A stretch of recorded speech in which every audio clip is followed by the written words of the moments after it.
All right, 12:30 now. Welcome back to the KFYR Plus News Desk.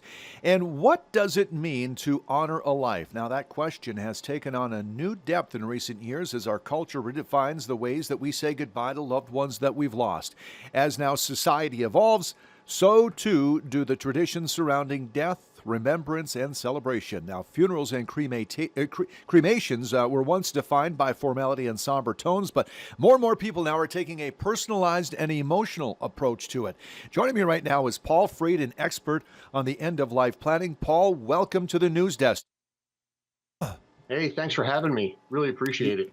You got it. So, Paul, what do you think has driven now this shift away from traditional funerals towards some more personalized celebrations?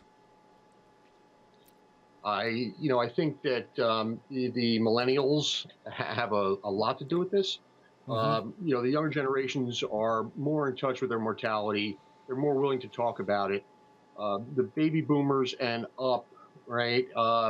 We believe that we don't. It's taboo, right? We don't talk about it. You don't discuss it. We become a death denying culture, and what we're seeing now is people are really starting to personalize and accept that this is a celebration, right? This is a Yeah. life cycle event and should be handled like any other life cycle event. So people are pre-planning is big now. People are talking about it. They're not hiding from it. They're not running from it anymore. They're taking a vested interest in how they say goodbye. Of course, there's a trend now in green and eco-friendly burials, Hmm. human composting, right? It's pretty interesting.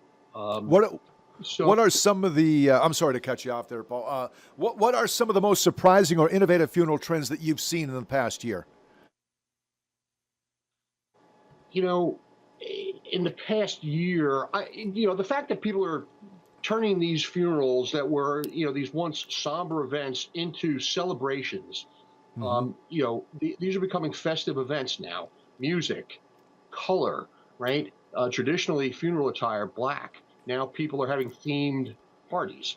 Uh, this is all very encouraging. Technology is playing a big role. People are live streaming these events now for people that can't attend.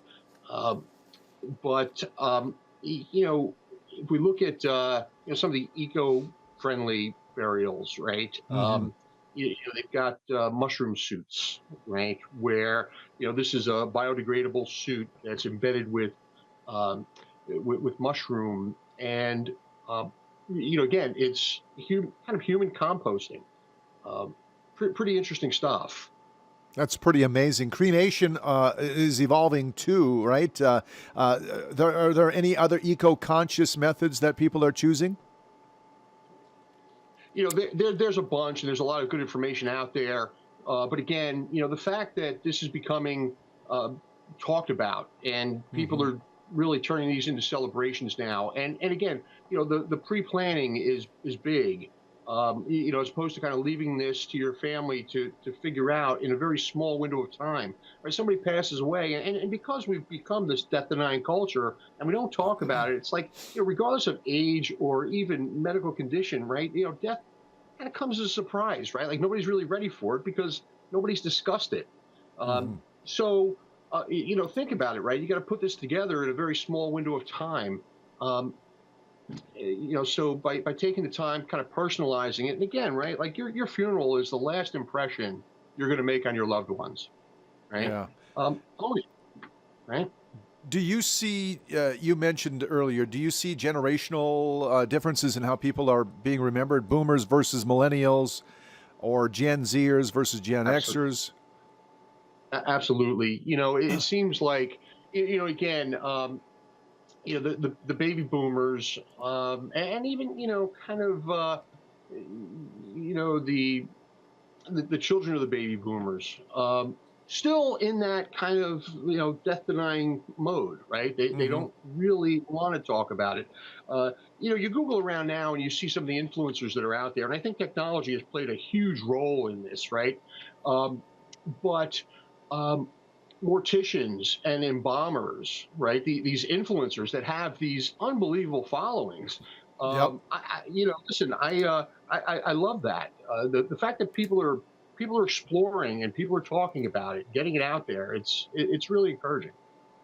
How is technology, you mentioned it, I guess, changing the game, like live streaming or even digital memorials, changing the way we connect and remember our loved ones? Digital legacies, memory preservation, right? AI generated holograms, Hmm. video messaging, legacy vaults that people are using now to to store their stories, their photos. Listen, even things like QR codes on headstones, right? You walk through a cemetery, you can click a QR code, and you can get somebody's life story. I think it's amazing. Yeah, that is pretty amazing. So, how do modern funerals help people process grief differently than the traditional funerals? Again, traditional funerals, right? You think about it, dark, dreary. You're typically in a funeral home. Funeral homes are very sterile. They reek of death. They're not very warm places. Cremation, right? You take that urn, go anywhere, right? Hmm. Take that, go to the beach, go to a park, go to your favorite restaurant. These are all trending, and people are doing this more and more. And look, maybe there's a place for traditional funerals, but we see that the younger generations are really turning these into more of the celebration of life. They're steering away from the death part of it, and again, I think it's very positive. Paul, how do you navigate situations such as where older family members want a traditional service, that's what they're used to, but younger ones push for something a little more modern? Is there a happy medium? I think at the end of the day, right, it's up to the individual, and this is why kind of planning is so important. Um, I share this story. It was heartbreaking. So, I spoke with a woman who, her mom passed away, and her and her sister, they immediately had her cremated because that's what they thought she wanted. Hmm. Um, then they were cleaning out her home a couple of months later, and they found a legal pad with all her notes as to where she wanted to be buried and the casket she was looking for and things like that. But again, the fact that mom couldn't bring herself to talk about it, right? Her um, her plans were overlooked. So it's so important to open up and to have these discussions. Yeah, I think you mentioned it earlier, right up the top, where pre-planning funerals. You know, when you think about it, and I've been getting letters. I'm 54 years old, so I've been getting letters, Paul, the last few years about pre-planning your funeral, which is a great idea. I think it's a fantastic idea. You don't leave that burden on your children or whoever else that needs to take care of it afterwards. But you're right; it does feel a little creepy, doesn't it? It certainly does, but one of the things that we know is that when we have something that's bothering us, right? We talk about it, right? You've heard it since you were a kid. Talk it out. Talk it out. Hmm. I know me personally. I've always been uncomfortable thinking about death, my own mortality. There have been nights where I would wake up in a cold sweat just thinking about the fact that one day it's all going to be over. And look, one of the things that we know is that um, listen, life moves pretty quick, right? We Hmm. throw the term lifetime around like, we're going to be here forever. Listen, the average life expectancy in the United States is 76 years. And I mean, listen, I'm 62. If I'm playing the odds right, it's like, wow, that doesn't leave me a whole lot of time. I hope that I'm living a healthy enough life and I'll blow past 76. But um, about a year and a half ago, I set out to create a platform where people can go and they can make their own arrangements. Hmm. And we have a site where people can go in and you can plan out your funeral, the logistics of what it is. The system will then email you back a PDF, so you have a hard copy now you can share with your family. This is exactly what I want. I want to be cremated. Here's what I want done with my ashes. Here's the food I want served. Here's what I'd like people to wear. Here are the readings.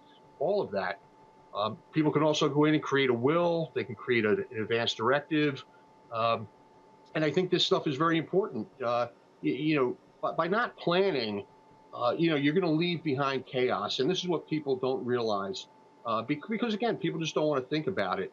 Um, y- you know, there, 24% of Americans have a will, Hmm. right? And this is as recent as a 2025 poll. That's alarming, right?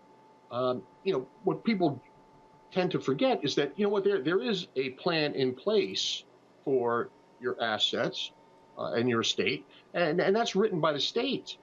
Um, and you're going to leave a lot of chaos and mayhem, and your survivors, your children, your spouse, they're now going to have to go through probate to get what's rightfully theirs because there wasn't a plan in place. Yeah. Are there any common misconceptions about modern funerals that you'd like to clear up? Modern, no. Listen, I think again, this is a life cycle event. This is a very personal event, and I think that you should take control of that narrative, and this should be everything that you want. Hmm. Write your own eulogy, right? Listen, you can record a video eulogy. This is simple stuff. Look, you can fill it out and create a will in less than 30 minutes, right? Same with a funeral plan. Don't leave this up to your loved ones. It's unfair. Take care of this yourself. This is your event. What advice would you give to someone beginning to plan their non-traditional funeral or celebration of life, Paul? Start as early as you can, right? Listen, there's different milestones within people's lives where they start thinking about this. Some start to plan.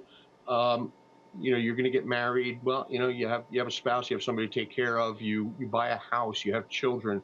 You're shopping for life insurance. You're going to retire.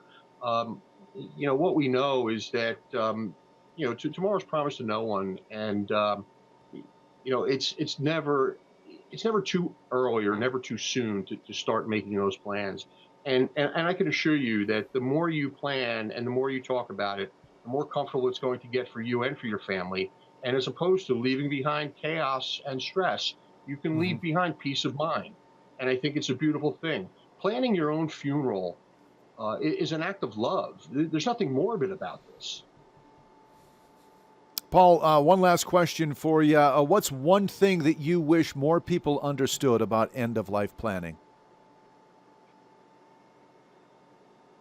It's relieving, right? When you start going through it, um, you'll experience a peace of mind that is unexpected. It Hmm. really is. And I encourage everybody to do what they can. Again, you relieve your loved ones of this incredible burden and relieve them of so much stress. Listen, we're not going to eliminate the grief. The grief is going to be there, and you know what? The grief is a beautiful thing. Um, but you can eliminate, reduce a lot of that stress associated with the grief, and that I think is the important part of pre-planning. Yeah. Well, thank you, Paul. And to the viewers, whether you're planning ahead or simply reflecting on how we say goodbye, remember that honoring a life doesn't have to follow a script. It just has to be true. And Paul Freed, thank you so much. I sure appreciate the insight today on this. No worries. Thank you. Thank you. All right, quick break here at the news desk. We'll be right back after this quick break on KFYR Plus.